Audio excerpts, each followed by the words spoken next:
Salam buat kita Bapak dan Ibu yang dikasihi Tuhan. Saat ini kita akan belajar dari satu tokoh sebagaimana kesepakatan kita bersama bahwa kita akan belajar dari kehidupan tokoh-tokoh iman yang ada di Alkitab, dan pada hari ini kita akan belajar dari satu tokoh, juga tokoh besar ya, yang sudah kita kenal semua. Sudah sangat terkenal, oleh karena terkenalnya makanya kita kenal ya.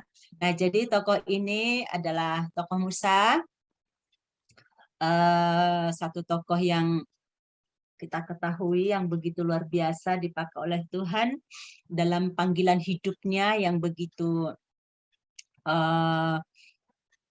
ajaib ya, proses bagaimana kita melihat seorang Musa di dalam panggilannya.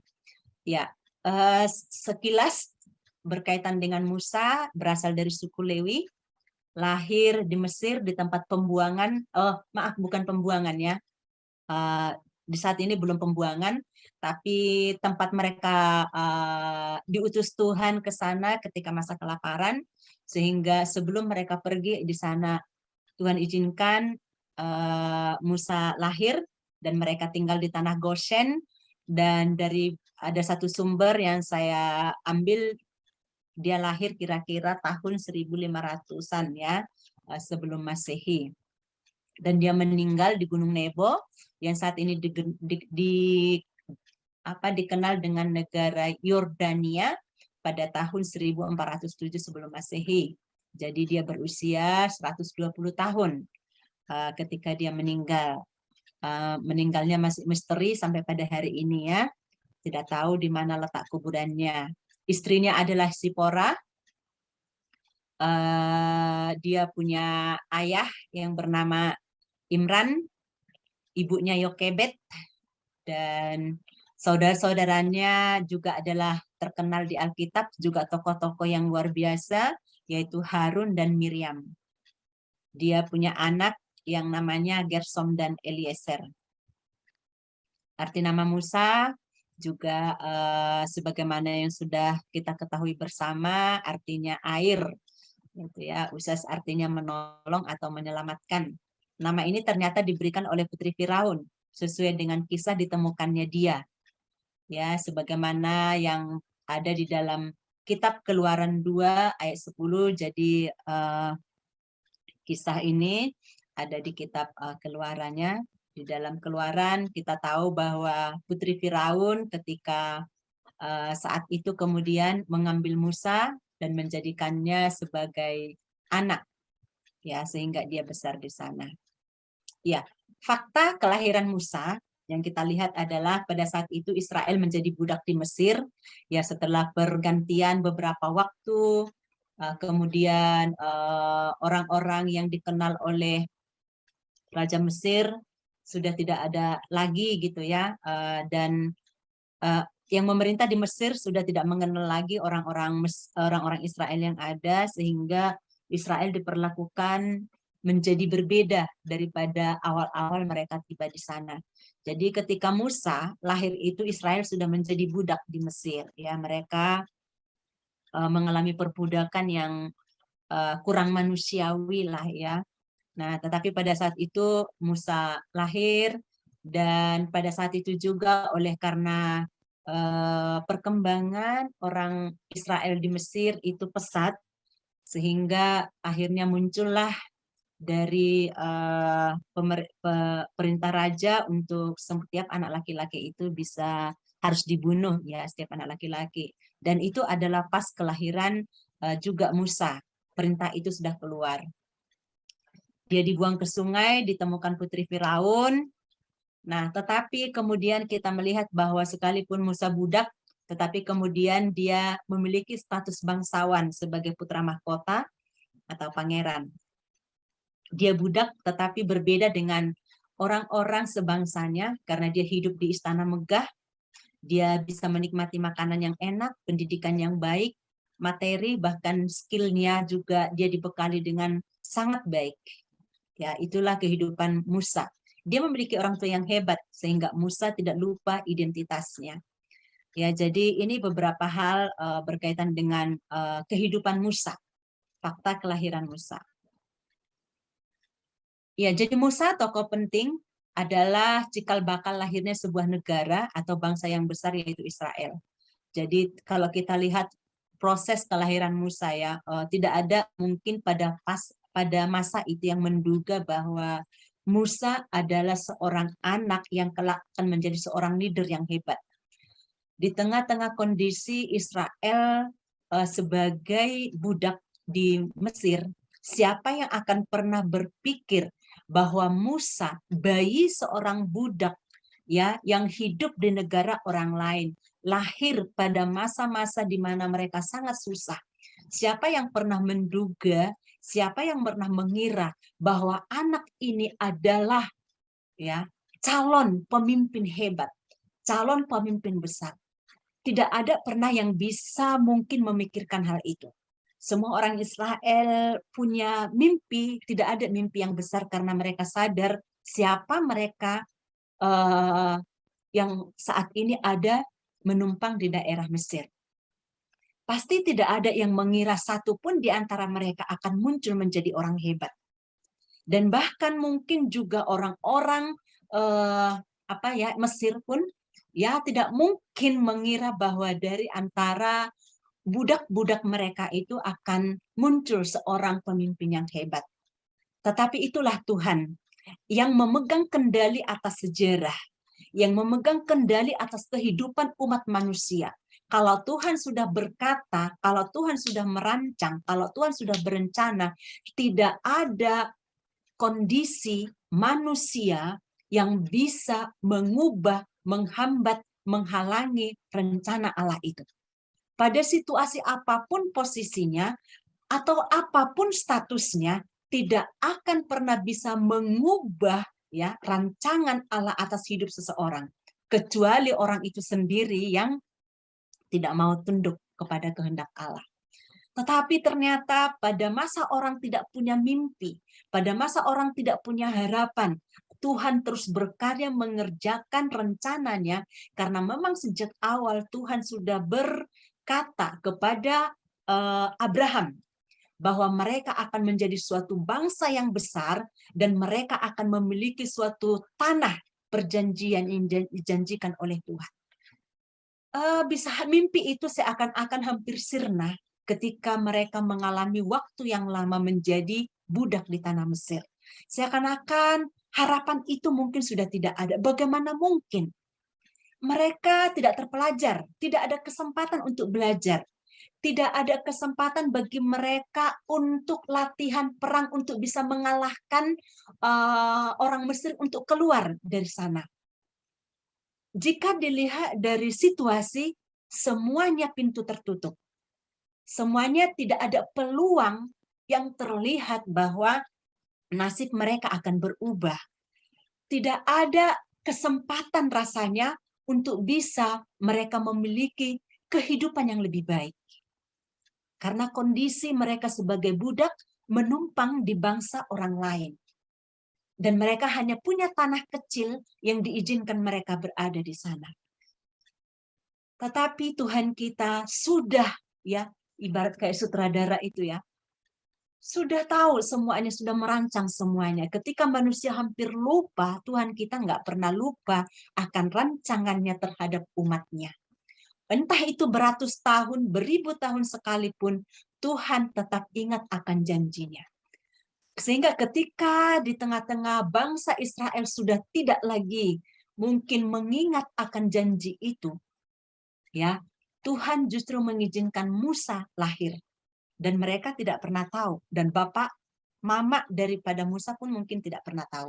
Tetapi pada saat Musa lahir, janji bahwa mereka akan keluar dari Mesir sudah mulai ada garis startnya. Ternyata kelahiran Musa akan membawa sejarah baru untuk kehidupan Israel dari budak nantinya menjadi status yang berbeda. Ya, jadi lalu melalui kehidupan Musa juga perjalanan panjang suatu umat dengan berbagai peristiwa besar. Ya, kita melihat kalau menurut saya ya, kalau saya lihat-lihat gitu, banyaknya mujizat yang terjadi itu dalam semua tokoh yang ada di Alkitab ya maaf kalau saya salah, sepertinya itu ada pada diri Musa. Begitu banyak mujizat yang dia alami, mulai dari dia lahir sampai dia mati. Sampai mati pun dia mujizat gitu ya, karena tidak ketahuan di mana dia berada. Sepanjang proses perjalanan dia membawa Israel keluar dari Mesir pun itu semua mujizat. Perjalanan dia keluar dari Mesir sampai dia ke Gunung Nebo tempat dia terakhir pun semua mujizat, mujizat, mujizat. Sangat banyak sekali. Tidak ada tokoh yang mengalami begitu banyak mujizat seperti yang dialami oleh Musa. Ya, mujizat banyak juga dialami mereka, tetapi tidak sebanyak yang dialami oleh Musa. Begitu dahsyat, dan bahkan dia bisa bertatap muka dengan Tuhan, berbicara dengan Tuhan. Itu suatu hal yang luar biasa gitu ya. Jadi peristiwa-peristiwa besar itu banyak terjadi di dalam kehidupan Musa. Jadi yang tadinya dia tidak pernah diperhitungkan mungkin ya oleh siapapun, tetapi ternyata Tuhan memperhitungkan sejak tidak ada orang yang memperhitungkan dia. Sudah diperhitungkan Tuhan, sudah disiapkan Tuhan sedemikian rupa. Ya, dan melalui Musa juga akhirnya status baru ada pada Israel karena mereka ketika keluar dari tanah Mesir, maka mereka menjadi suatu bangsa yang merdeka. Mereka bisa mengatakan bahwa saya adalah satu bangsa yang berdiri sendiri, yaitu bangsa Israel, tidak diperbudak oleh siapapun.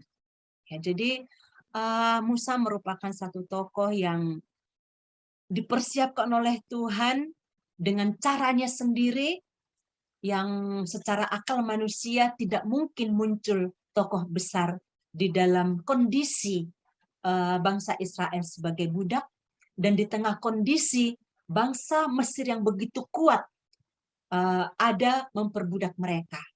Tetapi di sini Tuhan kembali menunjukkan siapa dia. Di sini Tuhan menunjukkan bahwa dia adalah pemegang kuasa, pemegang hal yang lebih daripada apa yang dimiliki oleh manusia. Ya, sungguh luar biasa. Ini adalah fase perjalanan, ya Bapak dan Ibu, saya belajar ini dari buku ya, jadi saya hanya berbagi dari buku dan juga dengan membaca. Jadi ada buku yang saya baca bahwa perjalanan hidup Musa itu dibagi 3 fase. Fase pertama 40 tahun, jadi 120 hidup Musa itu dibagi 3. 40 tahun pertama adalah dia ada di Mesir, di mana dia sebagai seorang budak, tetapi kemudian dia memiliki kehidupan yang luar biasa, hidup di istana, mendapat pendidikan yang baik, mendapat pelatihan yang baik ya, sehingga dia menjadi seorang prajurit yang handal, memahami banyak ilmu, sejarah dan budaya, sehingga dia betul-betul memiliki semua hal yang memang harus dimiliki oleh seorang raja ya. Jadi itu adalah 40 tahun pertama bagaimana Musa diperlengkapi sedemikian rupa oleh Tuhan dengan caranya yang tidak mampu mungkin dinalar oleh manusia. Kenapa seorang budak ini justru mendapat yang terbaik dari semua bahkan orang Mesir, karena dia kemudian hidup di tempat yang sangat baik gitu ya, dan mendapatkan semua hal yang diperlukan untuk menjadi seorang pemimpin hebat. Nah, dan itu dia dapatkan di 40 tahun pertama. Dan di 40 tahun kedua, kemudian dia harus kembali ke titik nol di Midian. Ya, ternyata di sana Tuhan harus kemudian membuat Musa menjadi seorang gembala ya, yang harus diarahkan oleh mertuanya, dan dia tetapi kemudian di sana menemukan panggilannya. Di sanalah pertama kalinya Musa bertemu dengan Tuhan, ya melalui peristiwa yang kita tahu bersama di semak-semak yang terbakar. Di sanalah Tuhan berbicara kepada dia apa tujuan Allah untuk hidupnya. Ya, di sana Allah mengatakan apa yang harus dia lakukan, apa yang harus dia kerjakan, apa tugas yang harus dia pikul sebagai seorang Musa yang sudah dibekali Tuhan dengan banyak hal ketika dia ada di Midian. Dan tugas utamanya ternyata adalah untuk membawa Israel keluar dari Mesir. Dan fase yang ketiga, 40 tahun yang ketiga adalah di padang gurun. Ya, di mana dia dengan proses yang tidak mudah membawa Israel ke tanah perjanjian. Ketika di fase ketiga ini juga menjadi akhir perjalanan dari Musa pada usia 120 tahun, dia akan mengakhiri perjalanannya, dia mengakhiri tugasnya, tetapi memang sangat disayangkan bahwa dia tidak menyelesaikan sebagaimana yang diharapkan oleh Tuhan. Ya, inilah menjadi titik poin penting yang menjadi pembelajaran kita pada hari ini tentang belajar dari kegagalan seorang yang hebat. Ya, dia tidak kalah hebat dari tokoh-tokoh yang lain, bahkan mungkin bisa dikatakan lebih-lebih hebat dari yang lain dalam hal perkara-perkara yang Tuhan lakukan dari hidupnya mulai sejak kecil sampai besar. Tetapi ternyata kenapa sampai di akhir hidupnya dia tidak bisa menyampaikan perkataan seperti yang dikatakan oleh Paulus, aku sudah mengakhiri pertandingan dengan baik. Dan satu perkataan Tuhan Yesus di kayu salib yang berkata sudah selesai, itu tidak bisa disebutkan oleh Musa sebagai seorang pemimpin yang dipilih Tuhan untuk menyelesaikan, mengerjakan sebuah tanggung jawab untuk membawa Israel kepada Mesir.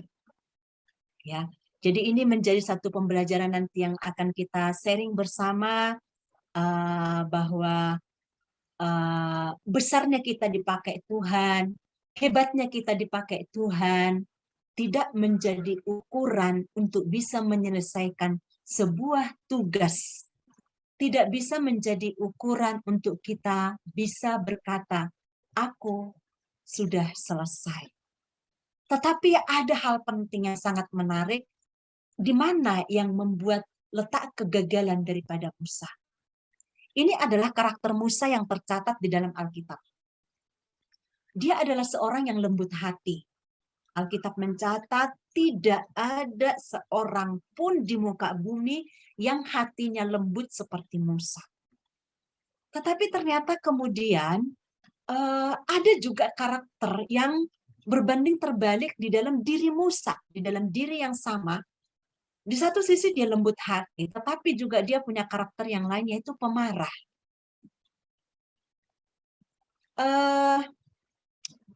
Kita ingat peristiwa ketika mereka masih ada di tanah Mesir, ketika orang Israel itu bertengkar dengan orang Mesir, ya, apa yang dilakukan oleh Musa? Ya, Musa menyelesaikan masalah itu karena dengan marah. Gitu. Ketika dia melihat, dia langsung marah. Oh, ini sebangsaku. Lalu emosi, lalu dengan amarah dia menyelesaikan masalah, sehingga pada saat itu terjadi pembunuhan. Nah, lalu yang kedua, peristiwa di mana ketika sesama orang Israel bertengkar. Pada saat itu juga Musa langsung menegur mereka, kenapa kalian bertengkar? Ya. Nah, jadi di dalam dua peristiwa itu terlihat bahwa memang Musa menunjukkan sisi manusiawinya atau karakternya yang belum selesai. Satu ini, yaitu karakter pemarahnya. Nah, jadi karakter pemarah ini kemudian menggiring Musa karena tidak selesai. Dia sudah berjalan dengan Tuhan dengan banyak hal sebenarnya dengan orang Israel. Saya mengira bahwa Musa ini sudah berubah gitu ya. Karena begitu banyak peristiwa sebenarnya yang dialami, dia bisa membela orang Israel di hadapan Tuhan. Nah, tetapi ternyata karakter marah ini belum selesai pada Musa. Sehingga ketika pada peristiwa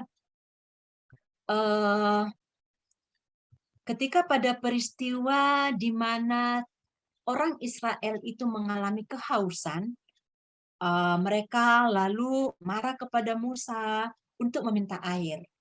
Nah, Pada saat itu, ya mungkin karena situasi, dia juga pasti saat itu juga haus, karena dia bukan berarti berbeda sendiri karena dia leader, lalu dia punya air, enggak juga. Sama, yang dia alami dan yang dialami oleh semua orang Israel itu sama. Ya, tetapi pada saat itu, ya, pada saat itu, menunjukkan betapa kemudian Musa belum selesai dengan dirinya, belum selesai dengan karakternya, sehingga ketika semua mulai bersungut-sungut, semua mulai marah, semua mulai mendesak dia, dan pada saat itu emosinya ya betul-betul meluap, dan pada saat itu Tuhan berkata kepada Musa, Musa, aku sudah mendengar keluh kesah, permintaan daripada umat itu. Itu ada batu, berbicaralah kepada batu itu, maka air akan keluar. Tapi Musa sudah tidak terkendali. Musa sudah tidak lagi tenang sama sekali, sehingga ketika apa yang diperintahkan oleh Tuhan tersebut, ya Musa sedikit saja lalai, ya lalai dengan apa yang dikatakan Tuhan, sehingga ketika dia dekat pada batu yang ditunjuk untuk mengeluarkan air itu karena amarahnya, dia melampiaskan amarah itu tidak ke orang Israel, tapi kepada batu, sehingga Tuhan katakan berbicara kepada batu itu, bicara kepada batu itu supaya keluar. Tapi karena emosinya, maka apa yang dilakukan oleh Musa? Dia memukul batu itu. Kelihatannya sederhana. Saya bisa memahami peristiwa ini. Saya sudah membaca Alkitab mungkin berulang pada waktu itu, tapi saya tidak bisa menemukan titik di mana sih letaknya Musa ini salah gitu ya. Saya tertutup, terselubung ayat itu bagi saya. Saya bilang, kan Tuhan memang suruh dari batu itu, kan Musa lakukan. Lalu salahnya di mana gitu ya. Sampai kemudian saya mencoba menyimak, membaca dengan cermat, di mana letaknya, apa salahnya gitu ya. Ternyata setelah saya baca, Roh Kudus membimbing saya, oh saya baru menemukan, lama sekali. Ternyata memang di situ, ketika Tuhan berbicara kepada Musa itu, Musa diperintahkan itu adalah bicara kepada batu supaya air keluar. Dan yang dilakukan oleh Musa adalah memukul. Ketika saya membaca beberapa buku tafsiran mengatakan bahwa dari bahasa-bahasa yang mereka boleh teliti, itu adalah akibat kemarahan Musa yang tidak bisa dia lampiaskan kepada orang. Memang dia tidak mau gitu ya, orang, tetapi dilampiaskan dengan cara memukul batu.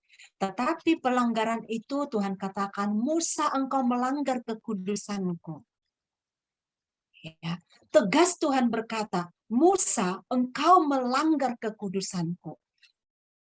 Kalau dipikir-pikir yang dilakukan Musa dibanding dengan yang dilakukan oleh orang Israel itu rasanya tidak sebanding ya Bapak dan Ibu. Rasanya ukuran kita dan ukuran saya sebagai manusia, kan bukankah lebih jahat yang dilakukan oleh umat Israel itu daripada yang dilakukan oleh Musa? Bukankah Musa sepanjang perjalanan sebelumnya, dia berusaha untuk benar-benar melakukan yang terbaik?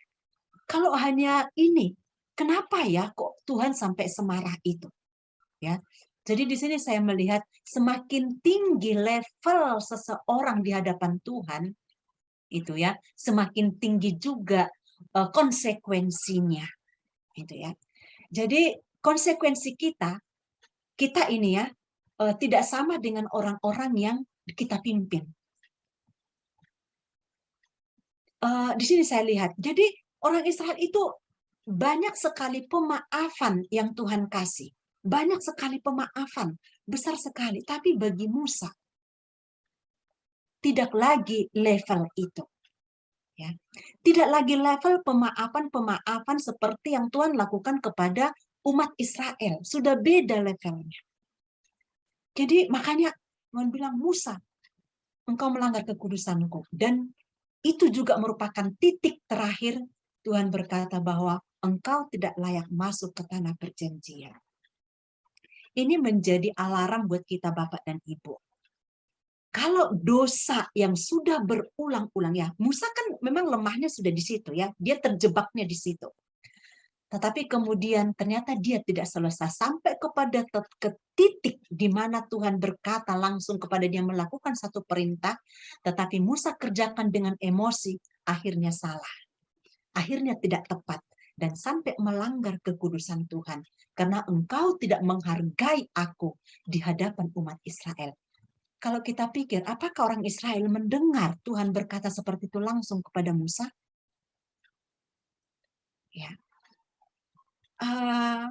Alkitab tidak menjelaskan demikian dan saya belum menemukan juga kalau perintah itu langsung diketahui juga yang lain kecuali Musa. Tetapi itulah Tuhan berkata, engkau melanggar kekudusanku di hadapan umat itu. Dan tidak ada lagi ampun. Dan Tuhan berkata, inilah akhir. Ini menjadi satu akhir dari sebuah kehidupan Musa yang hebat, yang menurut saya memang tragis, karena tidak ada kesempatan kedua buat dia. Tidak ada kesempatan lain buat seorang Musa, seorang yang Tuhan puji, seorang yang lembut hati, seorang yang Tuhan pilih dari awal dengan perkara-perkara yang luar biasa, dibekali sedemikian rupa. Ya, jadi kesempatan 40 tahun, 40 tahun, 40 tahun ternyata buat Musa sudah cukup kesempatan untuk membentuk dia menjadi pribadi yang akan membawa umat Israel tuntas selesai kepada tanah perjanjian. Tetapi ketika Musa memilih melayani amarahnya, ya, maka dialah yang menggagalkan dirinya, bukan Tuhan yang menggagalkan. Jadi kegagalan rancangan Allah itu bisa terjadi ketika kita memutuskan untuk menggagalkan, bukan Tuhan yang gagal. Ya. Tadi masa-masa yang begitu pelik, Tuhan bisa mengerjakan semuanya ketika semuanya ada di dalam kendalinya Dia. Tapi manusia dengan free will, dengan hak bebasnya, dengan hak pilihnya, tetap Tuhan beri, menghargai free will manusia sebagai pribadi, sehingga ketika hal itu kemudian terjadi pada Musa, masih tetap jatuh pada karakter marahnya. Ternyata dia tidak selesai. Dan ketika dia tidak selesai dengan karakter itu merusak ya, proses, merusak perjalanannya untuk mengerjakan kepercayaan Tuhan, merusak tanggung jawab yang harus dia selesaikan, dan bahkan parahnya dia tidak bisa menyelesaikan pekerjaan sampai akhir, tidak happy ending lah ya. Karena apa? Karakter yang tidak selesai, ya, menjadi bumerang yang akhirnya dia harus menyelesaikan di Gunung Nebo, dan Tuhan hanya bilang, Musa, kamu naik ke gunung dan lihatlah. Dia hanya bisa melihat, tetapi kamu tidak akan pernah menikmati tanah Kanaan yang sudah Tuhan gambarkan, tanah yang penuh susu dan madu. Tanah perjanjian, tanah yang indah, tanah di mana Tuhan akan mengerjakan banyak hal buat umat Israel. Tapi sayang, beribu kali sayang, seorang Musa, seorang yang hebat ini tidak bisa sampai ke sana dan tidak membawa umat itu ke sana.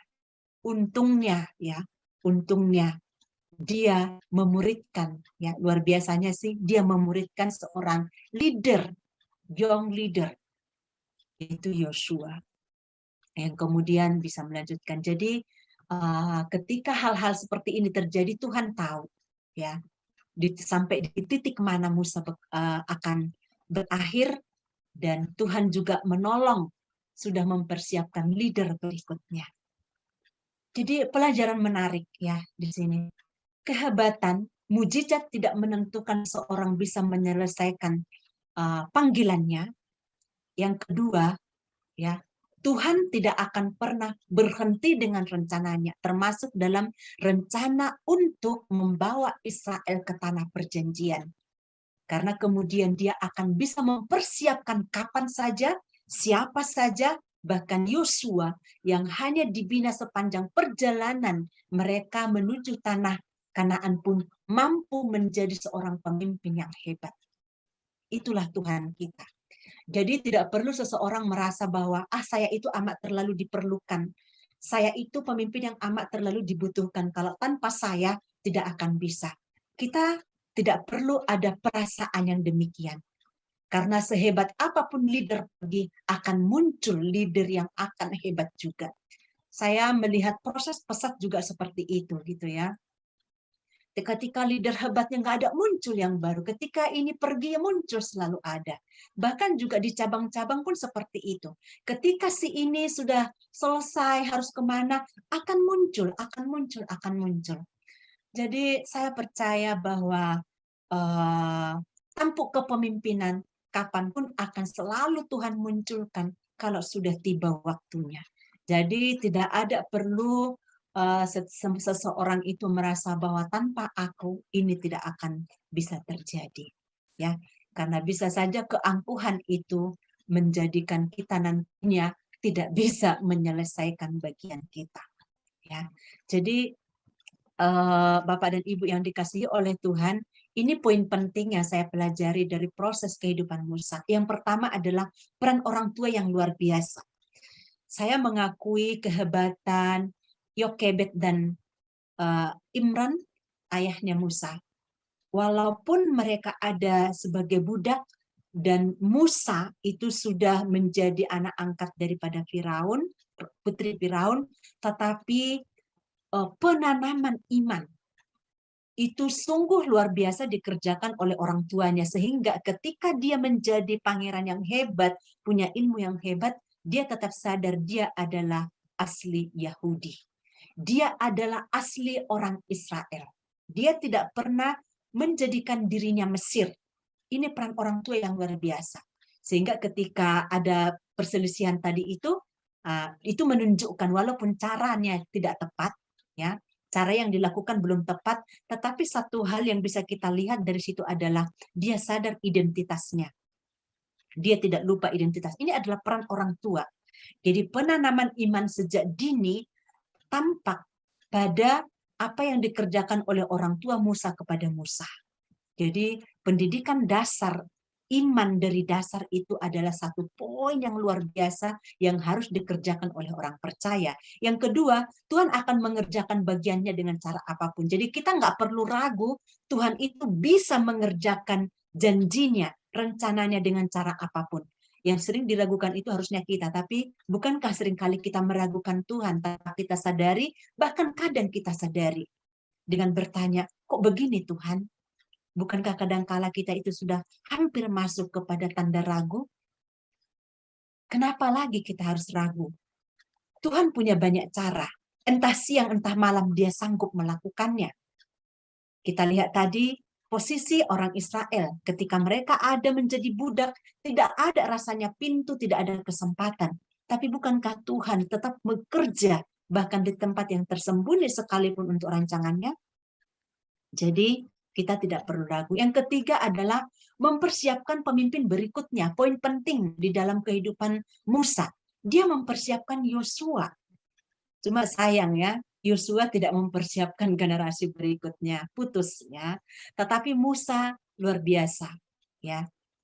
Dia mempersiapkan Yosua sehingga ketika dia selesai, Yosua bisa membawa orang Israel karena imannya Musa juga melekat kepada Yosua ya. Beberapa hal pola-pola kepemimpinan dia sudah ditangkap oleh Yosua dan dia memilih orang yang tepat menjadi leader berikutnya. Yang keempat poin penting adalah karakter yang tidak selesai, yang kemudian menjadi titik kegagalan di mana dia tidak sampai kepada tanah perjanjian, yaitu tanah Kanaan, yang kemudian harus dilanjutkan oleh seorang Yosua. Ya, jadi ini beberapa hal berkaitan dengan kehidupan Musa, budak, pangeran, gembala. Jadi status ini pernah dia sandang ya. Dia melakukan 10 tulah yang luar biasa. Ya, ini aja sudah 10 ya. Musa membawa Israel keluar dari Mesir dengan peristiwa-peristiwa yang luar biasa. Dia mengalami atau menjalankan puasa 40 hari di Alkitab, mungkin hanya dia, dan yang kedua adalah Yesus juga. Lalu dia menulis 10 hukum Taurat langsung dari mulutnya Tuhan, ya. Lalu memahami panggilan Tuhan di usia 60 tahun, yaitu fase kedua 40 tahunnya ketika dia ada di tanah Midian. Berbicara berhadapan muka dengan Yahweh, Tuhan. Membelah laut Teberau. Seorang yang lembut hatinya di seluruh muka bumi. Kematiannya menjadi misteri ilahi sampai hari ini. Tapi sayang dia terperangkap dalam karakter pemarah yang belum selesai. Dan tidak sampai kepada tanah Kanaan. Ya, Bapak dan Ibu, ini adalah terakhir, hebat tetapi tidak selesai, no happy ending. Ini adalah pembelajaran dari tokoh Musa, ya tidak semua lengkap, tetapi saya tahu kita sudah tahu kisahnya beliau. Tetapi saya belajar dari, kita mau bahas tentang hal itu.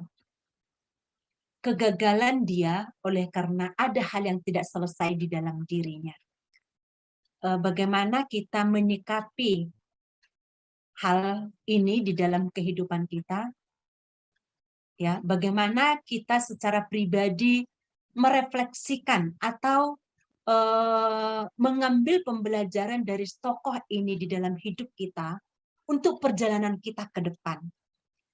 Ya, kalau yang sehebat dia saja masih bisa gagal dengan karakter, kita bagaimana?